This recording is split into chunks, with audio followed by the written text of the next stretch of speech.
part 2 of the unusual subjects. In this video, we will be exploring examples of subjects that are in unusual positions. Just to remind you, a subject is who or what the sentence is about. It's the thing that does the action. Say you have a sentence like, Adam walked into the studio to declare his return to 3 days grace. It's just an example, don't get excited. But here you can see, this is how a sentence is typically structured. We have subject first, followed by verb. But today, everything is flipped around. So using this same example, we're going to tweak the sentence in 3 ways.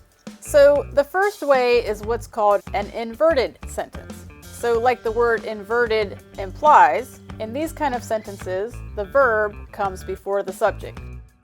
So going back to our Adam example, we would say something like, into the studio walked Adam.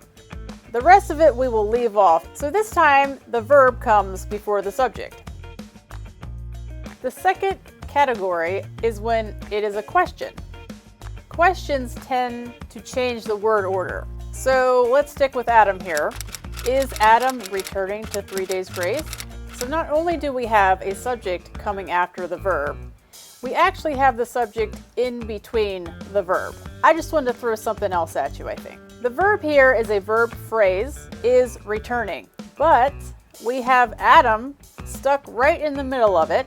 I don't mind, Adam, no problem. What was I saying? Oh, right. Subjects. The last example of subjects in unusual positions is when you have no subject at all. You can't see it anyway. This is what's called an imperative sentence, where you are giving a command or telling someone what to do. The subject is understood. You don't have to say it. Using Adam again, consider a reunion tour. I don't need a subject in this sentence. It is understood.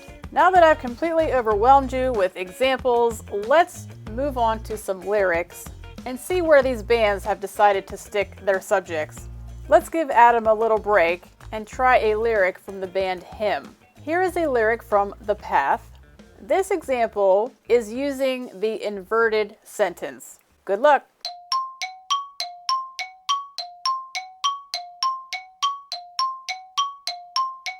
Hey Villa, you ready? Give us the subject, please. Smile. And if you wouldn't mind singing the whole line, please. Villa, thank you. The subject is the very last word. We only need the end of this line, actually. For the sake of this explanation, I'm going to treat this as there is a smile. Hopefully Villa won't mind. The verb here is. Yes, that's right. Sometimes verbs are not actions. Is a linking verb. Am, are, was, were, be, being, been. Grammar nerds, unite. If you wanted to flip this around, you could say a smile is there. It means the exact same thing. So smile is our subject at the very end of this line. If you got this one, give yourself a point, and we're moving on to number 2. It's time for a question example, and this comes to us from Stone Temple Pilots. We will use Wicked Garden. So take a look at this question and see if you can find the subject.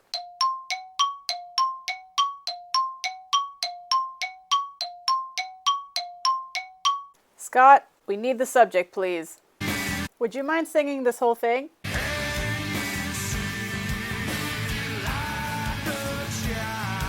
Thank you, Scott. We miss you, man. We have a verb phrase in this question. Can see is our verb phrase this time. And our subject is you. So if we were to make this question a sentence instead, we would say, you can see like a child. So our subject, nestled comfortably, is you. If you have anything left, I have one more example for you.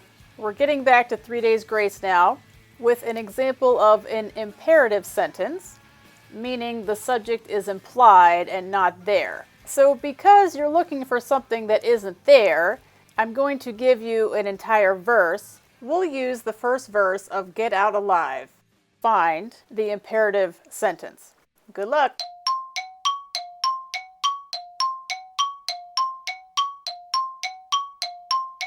We need to end the suspense.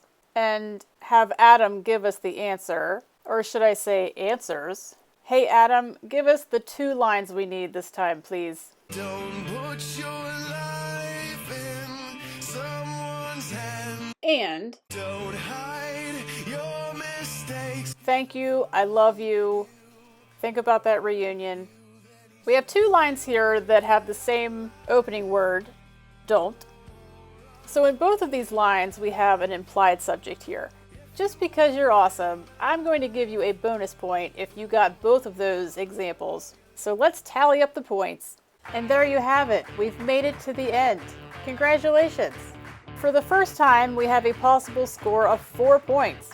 What'll it be this time? If you got 4 points, congratulations, you are getting a private concert from your favorite band and a truckload of free merch.